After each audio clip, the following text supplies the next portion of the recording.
What a horrible morning it is. Anyway, good morning to everyone. While I've got a few seconds, I thought I'd show you the pitch because it's more of a mixed bag than what we've ever actually had before. So I'm going to run it through. I'm going to run through what we got with you to see if anyone who subscribes or watches, if you're not subscribed, don't forget to click the button now, by the way. If there's anything that you might fancy or you might know that anyone else fancies, because it always helps to share what you got. Right, now first of all, got this Vauxhall 4495 on a 15 plate, low miles, 70,000 miles. It's had a fair bit of work done to it. Lovely little motor in grey. We've got an automatic Fiat 500 4495. That's another low miler, 52,000 miles. 3995, we've got this Fiat 500 convertible, 72,000 miles. What else we got? We've got a Fiat 500 Sport. Now we've had that a couple of months. 4495, might have to do a price drop on that. We can do a deal, but it has had a new cam belt, tyres, service, etc. And the mileage on that one is 56. No wonder that's why that's priced like that. So 2.5 grand. You've got a 79,000 mile Corsa. We had a viewing on this yesterday, so this might not be hanging around very long. Wants it for his son. Then we've got this 1995 little C1, lovely little car. It was an elderly couple that came in. They're not driving anymore. They've handed the license back, and they've offered it us, so we bought it. Lovely little motor.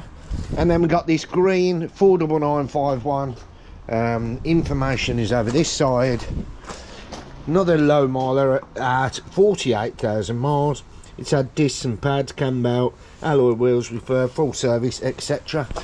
So lovely little motors, low milers on the pitch. We do love a low miler, and we've certainly got some here. Yesterday we also had in, which I haven't shown you yet, a green, same mint green as that, convertible automatic with 47 on the clock. So these low milers keep coming in and coming in. The law of attraction is bringing low mileage vehicles to here. So if you like a low mileage vehicle that's been looked after, service repaired and well maintained, ready to go, nice fresh MOTs, advisory free, you know where to come. I could have said we're the place to be and it would have rhymed, but I didn't. So there's that other one there. We're doing a head gasket on that. That'll be a lovely little car when that's up and running. This morning we've got, what we've got going on, we've got a fair bit going on. We've got a fear that we're taking a few bits off around there. We've got a Corsa that we've got to take some bits off. Just cheap ones that we've had in for a couple of £100 as Part X's, so we're going to have a few bits and get rid of them. It's not worth putting back on the road. If I don't think they're roadworthy and worthwhile putting back on the road, it's not going to be a decent car for the next owner, then we won't do it. It's simple as that. We just won't do it. I say no, and then it just the go. If we have to take them in Part X, don't like taking things in normally, I wouldn't do it. I'd just say, look, we don't really want it. If it's tatty, we had one actually come in the other day. It wasn't tatty, but it's not for us. Like, we couldn't pitch it, and I said, I can only offer you like 300 quid on it because we can't pitch it. It needed a fair bit of work, covered in dents, and it was quite old. I think it was an 06 plate or something. And I was like, don't know what to say. Like, you're better off selling it privately and coming back to us when you sold it, and try and get 800 to 900 quid for it on Facebook or something if you can. But they have the option anyway when they do come in and they want a Part X. I do explain that because I don't want to rip people off. If they can put it on Facebook and they don't mind, put it on Facebook, and if you can wait, you can wait. And that's it. Anyway, Martin's on his way in now.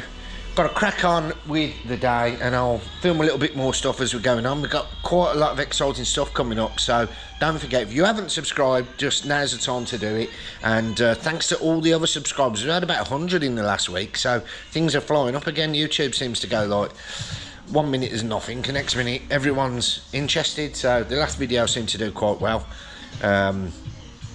about Birmingham street racing with the photographs in Digbeth and etc.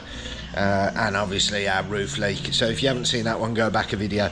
Right, I'm going to crack on, see you in a minute.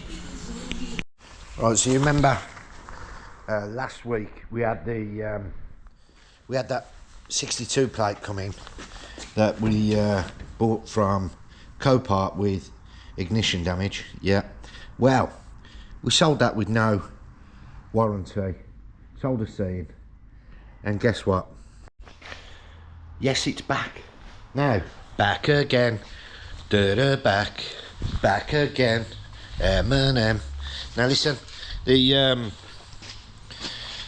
sold it to someone we know. It says on the report that the battery's been drained, right?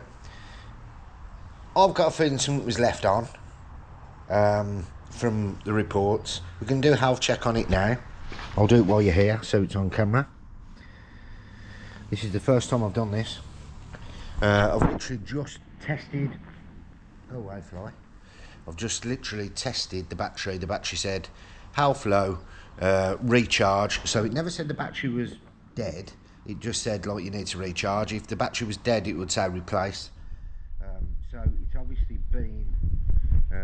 I think either the interior light was left on, which was on, or the side lights were left on. So let's have a look at this. Right,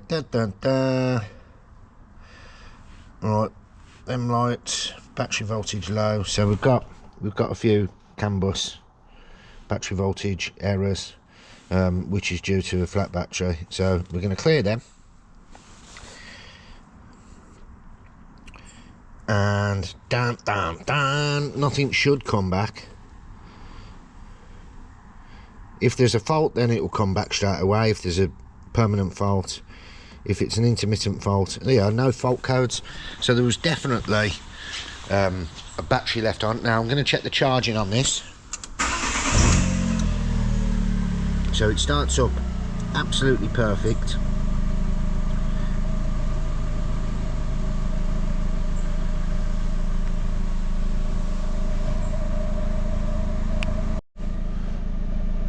Battery state, battery voltage, okay.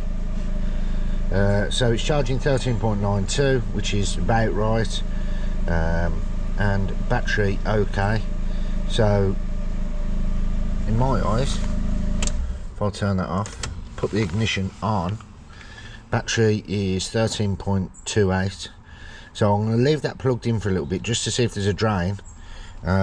I will use the multimeter in a bit, but go back to it in a minute, see if there's anything possibly that could be draining it, and if there is, then obviously we're going to have to investigate a little bit further. But it just proves there's no such thing as sold as seen when you're a trader. Is it me?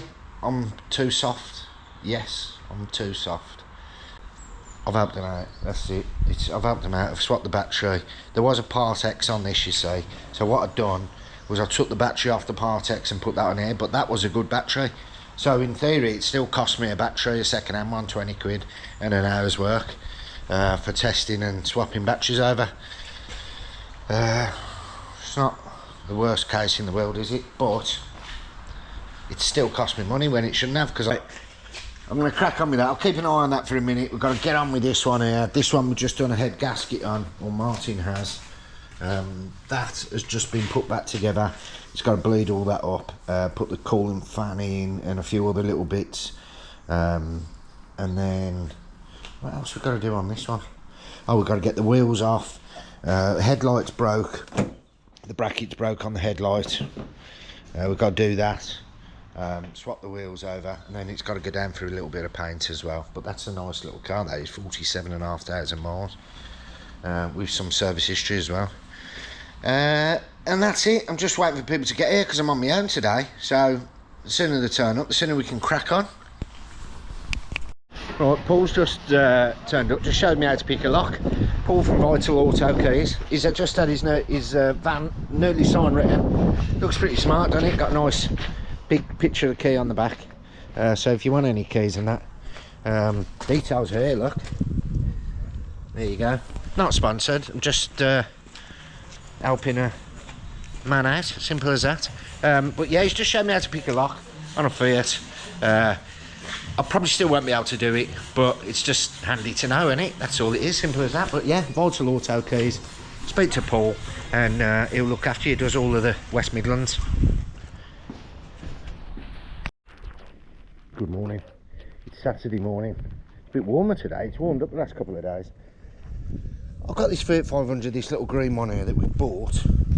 Martin had to do a head gasket on. We bought it with a head gasket issue. Needs a bit of tender love and care. I've took the wheels off. They're going to get refurbed. We've got some brand new tyres going to go on there. That's going to all look nice. We're going to swap the interior out because I'm not happy with the interior. I will show you. There is a stubborn stain there. If anyone knows how to get stubborn stains out, like, I've gone over these seats like 3 or 4 times. They still don't look the best now. But there's that one stain, I think it's a bit of oil. Can't get it out. And there's a fat burn in the other seat. So it's kind of done me head in a little bit. But I've got another trim in the shed, which I think we're going to swap over, half levers. There's the back seat there, which looks something like this. Not a bad set, to be fair. I do prefer the ones that are in there, but we're going to have to get them out, get them repaired, put them in, and now I'll have to go into something else. But anyway, I've got the task of washing this today. I'm going to give it a nice good wash to see what it looks like, because there is various different shades of paint on here, which is annoying.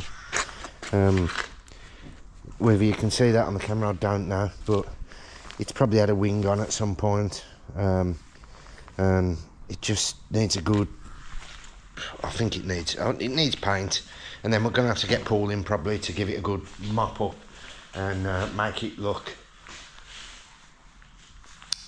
what's the word for it, pristine, maybe. That'll be a lovely car, that will. It's only done 47,500, just touching. I've got a new set of number plates coming today for it, metal pressed. Roof works all good, everything works good. We've put a blue and a mean there. It has had quite a bit of a shopping list on it, to be honest. But yeah, it's good. So that is my task for this morning.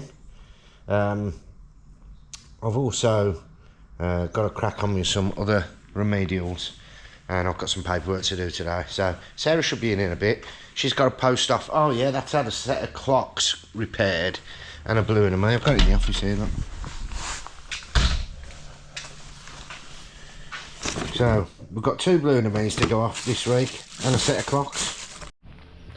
Oh, a bit of bad news here. We sold this Corsa D 1.4 last week, and customers messaged us over the weekend saying there's a coolant leak, which, like, we thought there can't be a coolant leak because we put some new coolant parts on it and checked it all out, bled it up, it was fine. Took it for MOT, passed the MOT, brought it back, everything else. We had it running in the yard, perfectly fine. Brought it in today, we've had a look at it, head gasket's gone. What? How can that have gone in a few? Well, it can go any time, but that car was perfect. So I'm a little bit gutted now because we sold it at the right price. It's one of them ones. Now we've got to do this on it. Customer might decide that he doesn't even want the car, so we'd have to give him his money back. But what a nightmare. It just shows you never bloody know, do you? You never know. So Martin's on the case now, stripping it apart. We're going to get the head off, get that sent off, pressurised, pressure checked and skimmed, get it back. We've got a headset coming, a new timing chain. So if he does want the car, he's going to have an even better car than he had before. So let's see what happens anyway. What a headache. Sarah's gone to MOT and she'll be back in about 40 minutes, and I'll be the bearer of bad news. Alright, so we just took the cylinder head off this Corsa, put it in that taxi over there, sent it off to Alzheimer's Engines. When I said to the driver pulled in, I was like, can you take a parcel for us? And he looked at me like, and I think he thought like it might have been drugs or something. Right dodgy. And he said, no, put it in the boot. I said, someone's waiting for it. It's a place, like, it's a part. And he's like, oh, okay. He thought it was right dodgy. But anyway, that's gone. You wouldn't get your breath from what else has happened. Another warranty claim, 500, that we sold about 2.5 months ago. It's not starting. We gave these extra warranty because they were going on holiday to America for a month or something, and so the warranty's literally only just started, so or a couple of weeks ago. So bit of a nightmare, but I've got a sneaky suspicion because they've been away for so long that the battery's gone flat and they've maybe left something on, but we're getting it recovered in. It's coming back, and we're going to have a look over it and see what we can do. But this is turning into a warranty nightmare. Right, good morning. Woolly hat on, look. It was cold this morning. Right, look at this. Look. Oh dear. You can see that over you can. It's totally been stripped down in a pile, and the cylinder head has been sent off and been stripped down. Bit of a nightmare, but yeah, that's what can we do? Do you know what I mean? It's got to be done. Warranty nightmares. Now the other one, which is on its way in now, the Fiat 500 that came in as a non-starting issue, as under warranty again, starts. Now work that out. We just can't work it out. We're just going to have to try it all day and just keep going back to it and seeing if it decides not to start. But it started every time yesterday, never failed, engine runs perfect. Sarah will be here she is now as we speak. Look, I'll ask her how it started this morning, and let's see what she says. If she don't try and run me over first.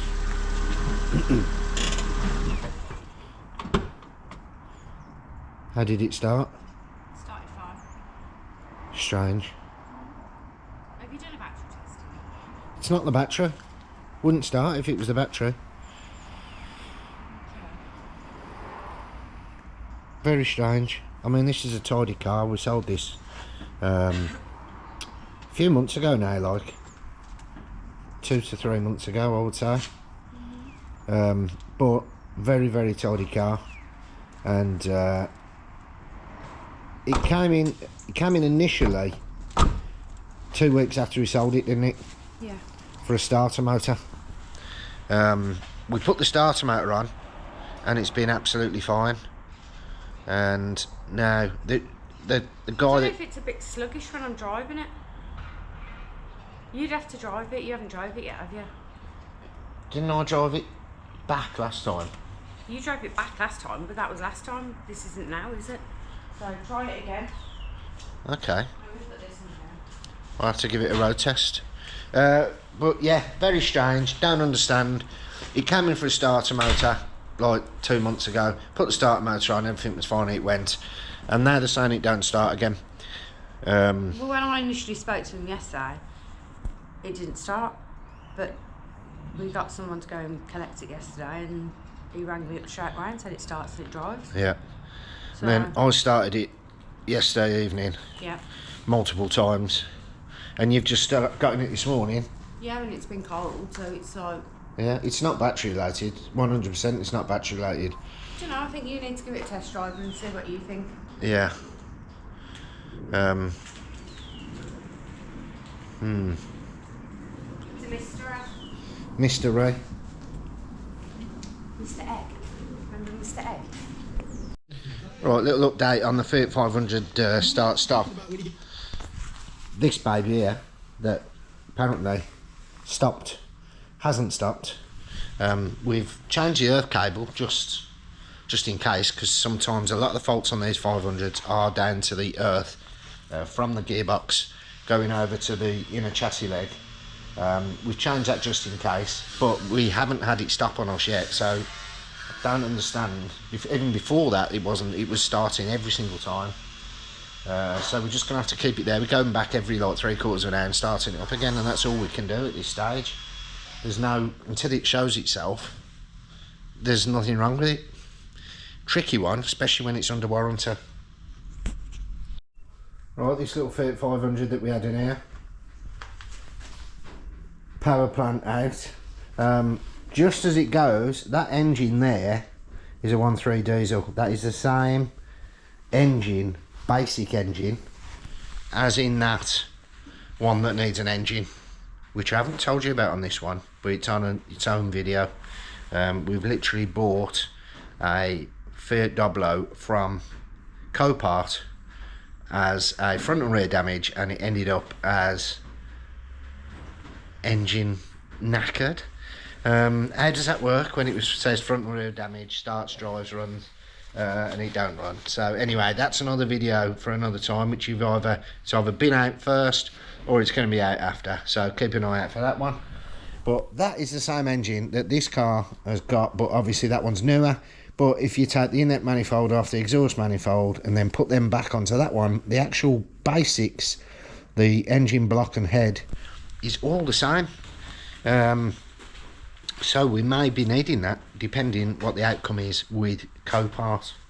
And then this shell is going, we're getting rid of it because we don't want it, just wanted a few bits off it and then it's gone. Martin's rebuilding the cylinder head for the Corsa over there, and this one is still giving us troubles. We're trying to make it happen, but it's not. We've got Blue and May coming back for the green one and set of clocks. Turns out there was nothing wrong with the clocks, so we're going to put that back in. Maybe it was a loose connection.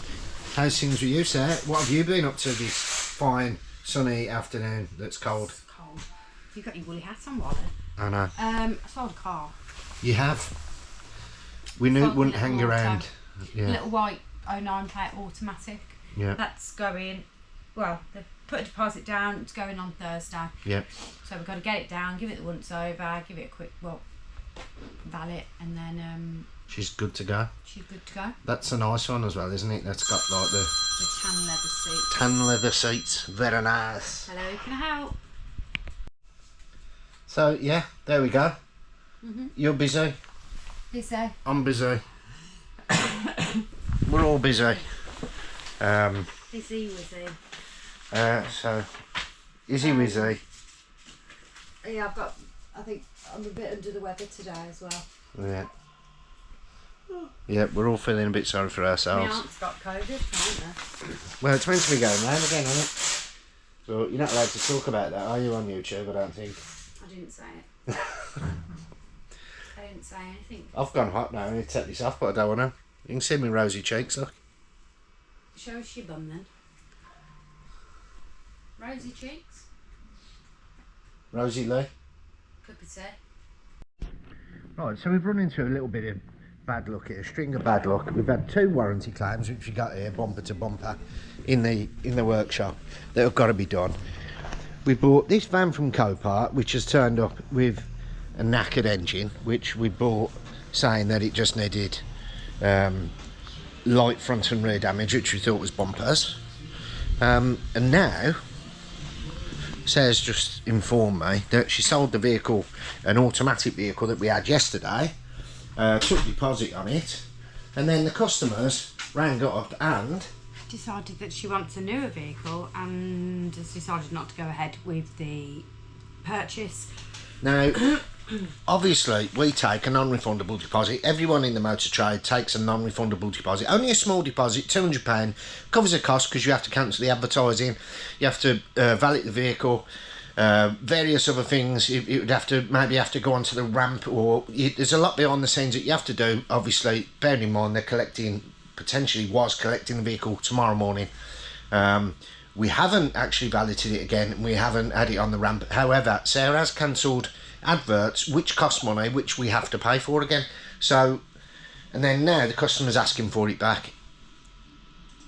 We do get this every now and again. Some customers understand that it's non-refundable, and some just think that it's just they're just leaving some money on a car. What's the point in leaving a deposit if you have it back when you change your mind? Doesn't make sense. A deposit is a deposit, and that is there for the things that happen behind the scenes. Let us know in the comments what you think about people leaving deposits when they're buying cars. Should it be returnable, or should you be entitled to keep that because of what goes on behind the scenes and what you have to do and prepare and take adverts off and re-advertise, etc. Let us know. Right, so Martin's finished putting the head gasket back together on this and he's put a new timing chain on as well, and he's going for that bomb twitcher of a start-up. Ready? No, I'm gonna battery on. Oh, battery. Right, that's tight. 3, 2, 1.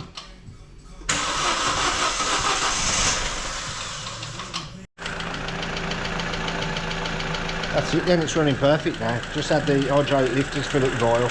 It's quietened itself down. It's not rocking. It's running nice and smooth. I think job well done. Just got to breed the coolant system and that can go back. Oh, we've got to swap the headlights in this as well. By the way, I forgot that, didn't I? Oh no, I forgot, but it's at the back of my mind, so we're going to do that one next. Got a bit of a update for you, Greg. What's the update? Copart. What to say? I'm writing following your recent complaint regarding the run drive status of the vehicle. I understand the frustration and disappointment caused on this occasion and would like to offer my sincere apologies for this. I would also like to offer my apologies for the misunderstanding with the delivery and the lack of communication you've received from the delivery driver. This is not common practice, and I've noted down the concerns raised about the curbside delivery and communication, and we'll get this fed back accordingly. Blah blah blah. Then he sent over the obviously T's and C's and said their T's and C's. At the time the vehicle arrived at Copart's location, Copart verified that the vehicle started, could be put into gear, and was capable of moving forward under its own power. There is no guarantee, representation or warranty that the vehicle is is in roadworthy condition or can be driven lawfully upon the highways in the state of full country. It didn't start. I know. So they've sent a picture over of it actually started. It didn't start, that's all. Don't know. Our expectations is that all trade members complete pre-auction checks prior to bidding to ensure they are fully satisfied with the lots as all bids are legally binding. Blah blah blah blah blah. If you decide you no longer wish to keep the vehicle, you can sell it back through our auction. However, this is subject to a new assessment. Description of the vehicle may vary, and we cannot guarantee you will achieve the same money you paid for the lot. Regrettably, I am unable to uphold your complaint on this occasion. Please accept my thanks for raising issues with us for review. Little snakes. Huh? It's all about the T's and C's, isn't it? T's and C's, just look at the small print. So if everyone read the small print, no one would ever buy nothing. So I feel like we've been proper stitched up there. So are we going to put a diesel back in this tip out, or are we going to put a different engine in there? Find out in another episode. Not even a Tipo. Oh, it's not a Tipo. We're doing a Tipo in there. What is it? It's a Doblo. Doblo. Gee. What a bloody idiot. Good morning. It's Wednesday morning and we're in the workshop. I've been pulling my hair out all week. I haven't filmed nothing since like the end of last week. So this is 2-week video in 1 week. Right, I've had an absolute nightmare. The warranty claim that came in that we put a starter motor on, don't know whether that was in this video, has come back again. The starter motor was faulty. We've replaced the starter motor. The Corsa that we sold a couple of weeks ago, we done a head gasket on. You've seen that earlier in this video, definitely. We sent that off, and then a day later it come back and a pipe had come off, right? Don't ask, don't know how it happened, but a pipe had come off, lost its coolant, customer continued to drive, and yeah, you've guessed it right, we had to do the head gasket again in the same week. So the car had 2 head gaskets in 1 week. Can you get your breath on that? Is that my fault though, or should the customer have pulled over and then called for assistance? I don't know, but we've done it anyway. We put our hands up to it and just said, right, we're going to pick it up and get it done, and that's what we did.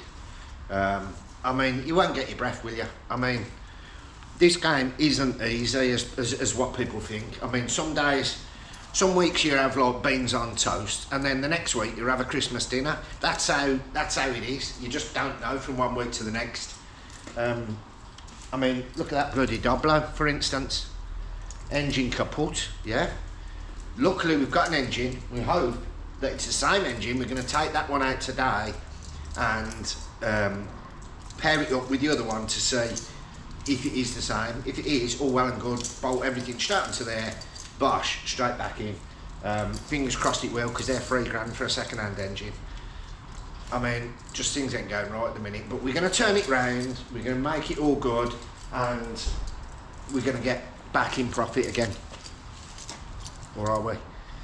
Find out in the next episode. Right, gotta go. Thanks for watching. Sarah's not very well, by the way. Leave it in the comments and wish her well, because she's got the flu or something. We'll see you on the next one.